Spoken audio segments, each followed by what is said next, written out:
And it's Wednesday, August 12th here at Cape Ann today. Heather and I have two interviews to share with you, and they're fun ones. Right off the top, we have Tim and Sue Collins. They help organize Rockport Illuminations weekend, really. It's more than just one night. How did that conversation go, Heather? It was great. Of course, the fireworks were canceled this year, but Illumination Night went on, or Illumination Weekend, and it was kind of special. So you will hear Sue and Tim talk about it. Take it away. The weekend went well. We started putting lanterns out on Thursday. We usually check the weather and decide. So we put them together on Wednesday, which is putting the batteries in, opening up the lanterns, turning the switches on, so they're all ready to go. And then our group got together at 9 o'clock downtown, and we started putting them out. Our son, Sean, helps us every year. He's the one that will climb the ladder. So they were put up in the Dock Square tree, a lot by the visitor center. And then we have hooks that we put out on all the town properties. We're giving town property the permission to put on the police station, the fire station, the town administration building, also the library, and other things downtown that are associated, Harvey and Barletta Park and the Dock Square tree. Now, is there special town funding to purchase these lanterns? So we fundraise all the money. It's all done through our group. We fundraise for the fireworks every year, and part of the fundraising is the lanterns. Oh, nice. This year, the Institution for Savings, we had put in our application for funding for the fireworks, and then when the fireworks couldn't happen, they said if we came up with a proposal, they'd give us a portion of the money. So that's when we switched to solar lanterns. So the tree in Dock Square is all solar lanterns, and that was funded by the Institution for Savings, and we'll be able to save those and reuse those. So that was, we were really pleased with how that came out. They are bigger than what we usually use, and they also are brighter. Some of the lanterns are a mystery. We get them from all different places, so you never know how bright they'll be, how long they'll last. So these hopefully will last, and they were nice and bright. It's more of a green initiative as well. We should get 3 to 5 years of use out of these, possibly longer. And so it's a nice addition to the town. A lot of the paper lanterns that you see in town are recycled and reused the following year. They can use AAA batteries, or you can just leave them out without the night effect. But if you do collapse them prior to rain or a heavy rainstorm, you can get many years out of these lanterns. Nice, because people purchase their own to just participate in the whole event. So Absolutely. All around town, people have their own lanterns on the lawn, right? Right, and some people have ordered. That was the original when we started 8 years ago. The fireworks and the illumination part were in the beginning, but getting the word out about the illumination and what our vision was hard. So a few people, like the first year, put like a glow stick in a mason jar. Yeah. So any type of light, as long as it wasn't a candle, we made sure that we didn't mean that type of light. So the last few years, we've seen some parasols. We saw 2 houses with jellyfish. Yep, some balloons. Yeah. Hot air balloons. Yep. So they get very creative. Yeah. So what was the origin story of Illumination Night? What is the origin story? Do you want to say that we copied this? So when we started the idea for fireworks and everybody said we couldn't do it, we were able to get permission to start. And I think our budget was $15,000. And Ken Knowles was on our committee at the time. And he said, you can't just have fireworks, you need to have like a theme. And I said, well, I really always wanted lanterns. I grew up partially on the Martha's Vineyard, where they do have an illumination night. It's one night. And all the old houses put the lanterns on, and they're out for like 3 hours, and then they're put away. And some of them are more than 100 years old. It's very beautiful. It's a fond memory of going with family. And so I thought that it would be really nice to try to do it throughout the town and with the businesses and the business. And this year I really didn't advertise that much. It really was just for the town. I didn't want businesses to have like a hardship. So it kind of was really light, but the businesses, even though they had very little notice, some of them saved lanterns from the years past, some purchased some. A lot of businesses participated, even though they really didn't have much notice that we were doing it. The good thing about the lanterns is that whether you're young or old, you're a family or a business, you can participate in this event. So it's a community event. It allows, again, people to be creative. It allows you the ability to drive around town and see what your neighbors, what the businesses have done. It provides a visual for tourists coming into town, and they ask questions. So we find that families love doing this together. It's a little bit like Christmas in August. Right, like they're driving around and looking at Christmas lights. We've been driving around for 3 nights looking at different sections, and we went over to Pigeon Cove last night, and one of the houses, well, you couldn't really photograph it, but their whole porch roof was covered with, on the underside with lanterns, and it was just beautiful. So it's a lot of fun, and that's the thing too, is a lot of people are for health reasons staying at home, but you could get in your car and you could drive around town and see all the lanterns. And I've had lots of comments on how happy it made families and people with elderly parents, you know, a drive around town. So that's this year was really to make it something that people could still do, where everything was canceled. This wasn't canceled. And you could still, you know, when we were down in Dock Square, people are stopping by the tree and just taking a picture, and they're still in their car, or you could walk around. And so, yeah, it went really well. We were really pleased that we had a vision to begin with. The Institution for Savings saying that they would give us the money really pushed us forward to try to add to it this year, which was really nice. And the Baptist Church, they did that whole park. We used to do that park, and it was sort of overwhelming because we have like 6-7 people on our committee. And so Matt said he would put them out, and he even saved, we last year had to do the lantern painting. If we had the fireworks, we have kids activities, and one of them is painting a lantern, and which the kids keep year after year. If you look at some houses, they'll have a different lantern from every year. And Matt, some were not collected, people forgot about them, and Matt saved them all. And one of the trees in the park is filled with children's lanterns from last year. Oh, he's the minister at the church? He is, yes. So he did that all by himself, and and those were from last year, so he's already saved them. And if you get them in before it rains, he'll have another year. And it's just getting the lights, and the ones that he has, some of the lights only last for a day. It's a different type of lantern. So we've been saving the bottom of our paper lanterns that are ruined for some reason, and then you can recycle the bottom and slide it into a bigger lantern. Like if you had we had cupcakes last year that we slid them into. So it's like another way to recycle. If the lantern's damaged somehow, you could save the bottom and slide it into another lantern. And as Sue was mentioning, this year with the COVID, it made it a little bit more difficult to get the lanterns to people. Typically in previous years, we have, with the committee, we are again a small committee, less than a dozen members. We had the lanterns out. It was is it Harvey Park or Barletta Park, the pumping station? I think it's Barletta Park. Barletta Park. And by the visitor center. By the visitor center. Every weekend on the Saturday of Farmers Market, we would put those lanterns out for sale. Betsy Satowski, Jack and Cindy Kelly, and Christine Mosher would generally be there on a weekend, and they would sell them. People could look at the different types. They set them up all in stakes so that you got an idea. You got to feel them, look at them, pick out the ones you want, and that really helped us in prior years.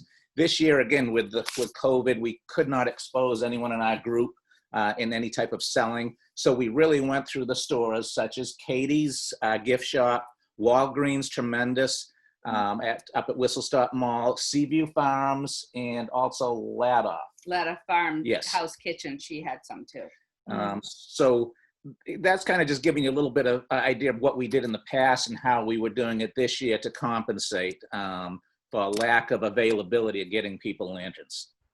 Well, it sounds as if the event had a whole new meaning, really, or maybe it's the original meaning, but people felt it more deeply this year because it is such a community bonding event. Do you think that's true?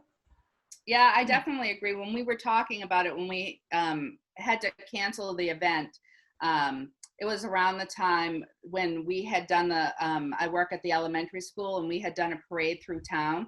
And the kids were so excited, but I did see a lot of elderly people, and some of them were crying when we went by. And they're just so homebound. And it was like, if we really do this, will people will be able to enjoy it? And that was really our goal, was to, where everything was canceled, what could we still do that was social distance? Because it's really, there's not much you can do, but you could easily drive through town and on a couple nights if you pick different sections. And Yes. that really did come true. So we were really pleased with it. And where people in town stepped up and put the lanterns out, and a lot of people saved theirs, but they added to the collection. And around Millbrook Meadow, Yes. we went over there during the day, which was quite interesting just to see it. And we met the gentleman we had met, because we sold 2 weekends at the farmers market, and we met this couple, and he told us all about how they've renovated the whole area, just their yard. I know they've renovated the park, but he told us about his bees and all the trees they planted. They had fig trees and apple trees. So that part, with the social part of meeting new people and just being around town, enjoying town. And that was really our original idea for the fireworks and for the events, was sort of a celebration for Rockport. Absolutely. And I feel like that we were able to do that this year, even though we couldn't have, all the, we have music and entertainment activities that couldn't happen, but we still were able to do a small part of it. Made people, families happy. Yes. Yeah, Yeah. A little bit of bright light. Exactly. Oh, that's a nice way to put it. So how about fundraising? Is there a place where people can contribute for next year's event, because we're realizing how important it is? Yes. So we do, so we are a nonprofit, so it's tax deductible. So we had a few people through their works, the work will contribute half, and they contribute half, but you can send it to our house. It's Rockport Illumination Fund Incorporated, and we live at 16B South Street in Rockport. Also, our website has a PayPal, so you can go on to PayPal and contribute that way too. But yeah, that's the interesting part, was people were like, "Oh, you didn't have it this year; it'll be double the size next year." But we were unable to do any fundraising. Our big fundraiser that was about 2 weeks out before. In March, so we had to cancel that. So we had no fundraising at all. So we're still in the same position that we were last year. So we'll be starting from scratch again. These are tough. Yeah, these are tough times for people. We understand that, and hopefully next year, as we get some respite from this, that we will be able to return to some sense of normalcy, and we will be able to have a fundraiser. Right, and we're still planning, even if we can't have as big a show as we usually do. If we can't do the fundraising, we'll try to have a smaller show. So we're still hoping to go forward, and where the bank bought the lanterns for us this year, whatever we took in from the lanterns this year will go to the fireworks. Usually it goes to paying for the lanterns that we put out on time property, but where they purchase them, the money that, from Katie's and Walgreens, that will go towards next summer's fireworks. And where we do have a minute too, we definitely want to thank, again, the town of Rockport. We'd like to thank the selectmen, the town administrator, the fire, the police department, the ambulance, the DPW. All of these people are behind the scenes that do assist with what we're doing whether it's direct or indirect way. So without them, we could not accomplish this. Again, I think our group, I'd love to have our group here to be behind us, because it's a great group that does this every year. And Sue and I are co-presidents. Kendra Daigle is our treasurer. Kathy Titoni is known in Rockport as the fireworks lady. She walks around town with her fireworks hat. Betsy Satowski really is the lantern lady. Jack and Cindy Kelly, they do a lot of work with the lanterns. Christine Mosier's the helper, and Katie from Katie's Gift Shop. So these people all, I believe, are part of this group, make this thing work. It's really wonderful. Did I miss So anyone? tell me, I don't think so. Thank you. will the lights stay up a little bit longer this year? Well, then we just found out that sadly, they're going to have to come down on Wednesday. We usually have until what, Sunday or Monday? Our permit is for 1 week, depending on the weather and the conditions. Again, with COVID, it's a little bit different this year. So these lanterns will come down on Wednesday of this week. What it does allow us to do is, where there's been no rain, is we can actually reuse quite a few of these by removing the battery. So that is good. But typically in years past, we have gone a little bit longer. So I would say get down and enjoy these lanterns as soon as possible. Yeah, and homeowners can keep them out as long as they would like. As long as they want. Oh, nice. But yeah, and of several years, we've watched the weather and put them out, and then a downpour comes and ruins them almost right away. So we haven't had any rain on them. So that will be good news for next year. We'll be able to reuse most of them. How many, last question, how many lanterns do you hang? On the town property, probably in the neighborhood of 300 to 500. It varies based on the spacing. And then with the public's involvement, and I'm going to go out on a limb here, I think there's close to 3,000 lanterns throughout the town. That's great. That's beautiful. Well, let's shoot for 5,000 next year when we're all through this and we're celebrating. So thank you so much. Thank you. Yeah. Thank you very much. People can look for lanterns all year round on online, on Amazon, and get some fun, different ones and be prepared. Absolutely. Because in the dead of winter, they sometimes are on sale in January and February. So you can start your theme ahead of time. And thank you to the town for supporting this. So I just want to emphasize how great it was that the Institution for Savings came forward and purchased the lanterns to decorate the town this year, because that it just wouldn't have happened without that support. And as Sue and Tim mentioned, they couldn't even have their fundraiser. That was canceled because of COVID. So, it was a special year for a lot of reasons. And I think those lights meant a lot to people. Yeah, way to step up, Institute, and the town always looks great throughout that weekend too. It's a really fun event. So thanks for keeping that tradition alive. Now, our next interview is with Dr. John Doyle. He's the Education Director at the Gloucester Biotechnology Academy. They are part of GMGI, the Gloucester Marine Genomics Institute, that has a beautiful building on the Gloucester's working waterfront. We talked to him about their in-person training, which is going to be happening for the entire class of 2021, which is starting later on this month. So here he is with details on how they're going to have the academy this year. First off, Gloucester Biotechnology Academy is the educational entity of GMGI. So what we do is we train recent high school graduates, anywhere from 18 to 26, to become entry-level technicians in biotech and life science labs. So the program is 9 months. It's immersive hands-on training that occurs at the academy.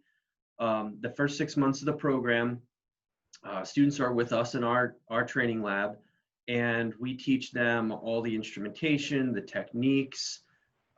We teach them, we have a whole separate curriculum that focuses on career skills for them. So things like time management, organization, professional communication skills, writing resumes and cover letters, mock interviews. It's really life skills training that enables them to become professionals in the workplace when they leave for their internships and job placement. So that's the first 6 months. The final 3 months, if the students successfully complete the first 6 months with us here at the academy, they are invited to partake in a 3-month paid internship experience with a local biotech company. So that might be here on the North Shore, it might be in Cambridge or Boston, depending on what the students, their logistical situation may be. The students go there to the companies, they become basically an employee of the company for the next 3 months. They network alongside professional scientists, they learn new skills to add to their toolkit. When they're done, we help them with placement, whether they want to go on to continue their studies of science at one of the local colleges or universities. We have articulation agreements with them for credit when they pass through our program. or they want to go become a full-time entry-level technician. We help them with placement in jobs as well. So that's pretty brief summary of what the Academy does. So now we have upcoming fall classes we're going to have for the class of 2021. And this all takes place in your real working lab up at Blackburn Center, correct? Correct. That is right. Yes. So the incoming class, typically we enroll 20 students every year, but with the SARS-CoV-2 virus, we have probably going to enroll 15 students this year to maintain proper social distancing. Students will wear masks in addition to all the other PPE that they typically wear. So what's nice about lab work is that PPE is personal protective equipment. You wear a lot of that in the lab already, right? You wear goggles, you wear gloves, you wear a lab coat. And many labs wear masks as well. So we're going to add masks to our PPE, and students will socially distance. With 15, we can spread them out quite nicely in our laboratory space. So at this point, we're planning to go ahead with a full program. So has the previous class graduated already? Did that happen? Yeah, Kory and I were just talking about that before you got on, Heather. So it's a great story, actually. A lot of them were postponed in their internships. So they left the academy in late February, which is typical, and they were in their internships for about a month before everything was shut down, and a lot of labs closed. I think the vast majority of the students were postponed from their internships. There were 3, I think, that stayed on because the labs that they were in were doing COVID work, and they eventually got hired. The other 11 wound up getting postponed, so we had to find either new companies for them, or we had to wait until their old company reopened. So right now, they haven't graduated. Typically, they graduate in May. We've postponed that to September because all of their restart dates, I should say, for internships were staggered, right? Because they all kind of went back at different times. So we moved it till September. So they're graduating September 3rd is the plan right now. But all of them, I'm really happy to report that all of them are back into internships or currently hired, which is awesome. That's great. The nice thing about science is that it tends to be a little bit more resilient than other professions, especially now, since we need a vaccine and we need diagnostic tests and things like that. So science is a good area to be in at the moment. And what's cool about the Biotech Academy is a student doesn't necessarily have to have like an innate love for science, or been acing science classes all along, or even have taken a science course in high school to get involved and learn about this. And I would imagine with COVID-19 is that interest in a lot of kids who may not have had an interest in it before has suddenly spiked. Yeah, I like to think that we inspire some of that passion for science when the students get here, but you're absolutely right, Kory. We give the students the background in the science and math that they'll need to succeed in the workplace. So many students come to us and say, I haven't taken biology, or I haven't done chemistry, or I don't remember it. I wasn't very good at math. We hear that a lot. And we work with basically all of our students come in like that, and we work with them to get them up to speed on the theory and the science that they need to know, and the applied mathematics that they'll need to succeed. It's not a problem at all. Yeah, and the lab up at Blackburn Center it's top notch. It's like it's something you would get at like a graduation level university. Yeah, it's a great space. It's a very large open lab space, state of the art equipment. I mean, you can't. A lot of the stuff that we have here, students have gone into companies and they either see the same thing, or the stuff that we have here is more advanced than what they've seen in other labs. So they get great exposure to the equipment here in the lab.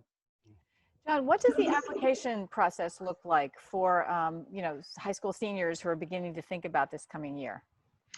Yeah, so that's a great question. I think with this class, I think the academy this year might provide a lot of opportunity to a student who maybe they put their plans on pause for the fall. Maybe they think about, am I going to go back on campus this year? And the academy could provide for them a great way to continue to go forward, especially if they have a love of math and science. They'll get a very practical skill set that they can apply, when they go back to their university, or they go on to a job. So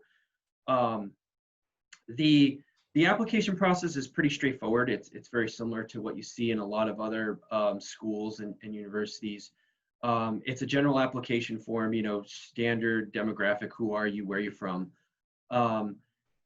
There's 2 letters of recommendation we usually ask for. We ask for science teacher or guidance counselor, but we realize a lot of our students haven't been in school for a while, so if they have a work manager, that works as well. Their transcripts from wherever they went to school, a personal statement on why they think they would be a good fit for the program, an interview with us. It's about an hour, usually, depending on the length of the student's question or answers to our questions. And the last bit is a financial aid application. So it's pretty standard. Mm-hmm. So, and just because I know there's so many kids out there who are really wondering where their future is going to lie, where does that process begin? Like, will they start in the regular college application process this like October, November? When is your deadline? Let's ask that. So right now it's, our deadline has passed, but it's a rolling application process at this point because, so many people, their plans are up in the air. So we've left it open. We still have some spots for students who are interested. So if they have an interest in the academy, I urge them to apply. But yeah, we've left it open. We've left it as a rolling application right now to kind of accommodate more people who may not have made their plans yet. Great. Yeah, and we'll obviously have the link here too. It's gmgi.org/education/apply. I'm imagining there's the link lives right there in the homepage anyway. So yes, it does. Cool. Mm-hmm. Well, Dr. John Doyle from Gloucester Biotech Academy. It was great catching up with you, John. It's been a while since we've done a video together. So I know. We've come a long way. Thanks, Kory. Thanks, Heather. I try, man. I try. It's we'll great be in to touch. see you again. Yeah. Yeah. Thank you, guys. Thank you. Have a good day. You too. Heather, I've done a lot of work with John over the years, and that lab is the real deal. I mean, I've talked to the instructors before, and they haven't seen that since grad school, like that level of the equipment that they have in there, the level of instruction.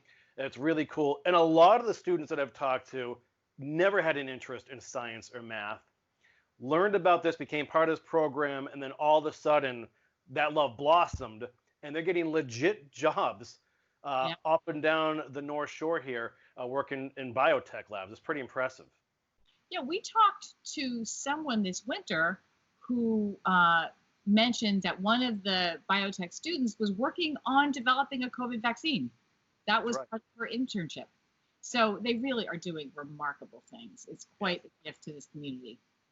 Very cool. All right, tomorrow's show we have Jean Hennessy. She is a part of the Beauport Hospitality Group to tell us how the hotel is adjusting to this latest wave and phase that we're all going through right now. And Elise and Tucker Smith of Cedar Rock Gardens. Should be a good one. We'll see you then.